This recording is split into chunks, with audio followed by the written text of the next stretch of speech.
ఆంధ్రప్రదేశ్ మద్యం కుంభకోణంలో మరిన్ని అరెస్టులు తప్పవా? దర్యాప్తులో ఇప్పుడే అసలంకం మొదలైందా? మాజీ మంత్రి నారాయణస్వామి అరెస్టు తప్పదా? విచారణలో ఆయన నుంచి సిట్ అధికారులు ఏం రాబట్టారు? Let's watch. AP liquor scam case దర్యాప్తులో ఇప్పుడు మాజీ మంత్రి నారాయణస్వామి వంతొచ్చింది. శుక్రవారం నాడు నారాయణస్వామిని సిట్ అధికారులు ప్రశ్నించారు. ఆయన వైసీపీ ప్రభుత్వంలో ఎక్సైజ్ మంత్రిగా పనిచేశారు. తిరుపతి జిల్లా పుత్తూరులోని నివాసంలోనే నారాయణస్వామి విచారణ జరిగింది.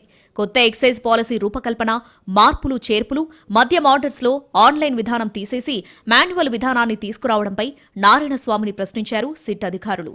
డిజిటల్ చెల్లింపులు లేకుండా మద్యం అమ్మకాలు జరపడం వెనుక ఎవరి ఒత్తిళ్లున్నాయనేది ఆరా తీశారు. నాడు తీసుకున్న నిర్ణయాల్లో ఎవరి పాత్ర ఏంటనేది కనుక్కునే ప్రయత్నం చేశారు. అయితే సిట్ ప్రశ్నలకు నారాయణస్వామి సరైన సమాధానాలివ్వలేదని తెలుస్తోంది. కొన్ని ప్రశ్నలకు మౌనంగా ఉండిపోయారట. మరికొన్ని ప్రశ్నలకు సమాధానం దాటవేశారట మాజీ డిప్యూటీ సీఎం. నారాయణస్వామిని సిట్ ప్రశ్నించడంతో ఈ కేసులో మరిన్ని అరెస్టులు తప్పవనే ప్రచారం జరుగుతోంది.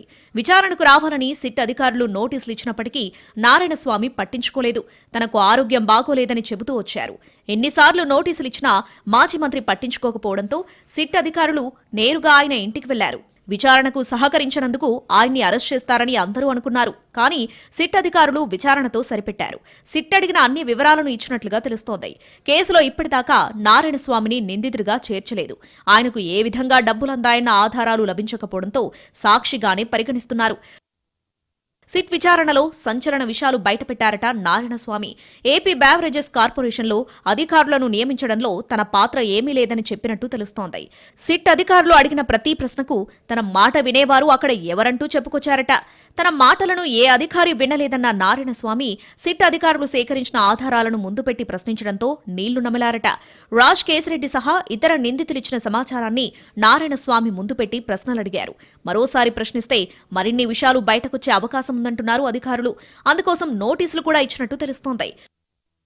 దాదాపు 6 గంటల పాటు నారాయణస్వామిని ప్రశ్నించారు సిట్ అధికారులు. డాక్యుమెంట్లు, సెల్ ఫోన్లు సీజ్ చేశారు. సైబర్ నిపుణుల ద్వారా మెయిల్స్, మెసేజ్లను రిట్రైవ్ చేయించారు. ఈ సమాచారం ఆధారంగా మరికొందరిని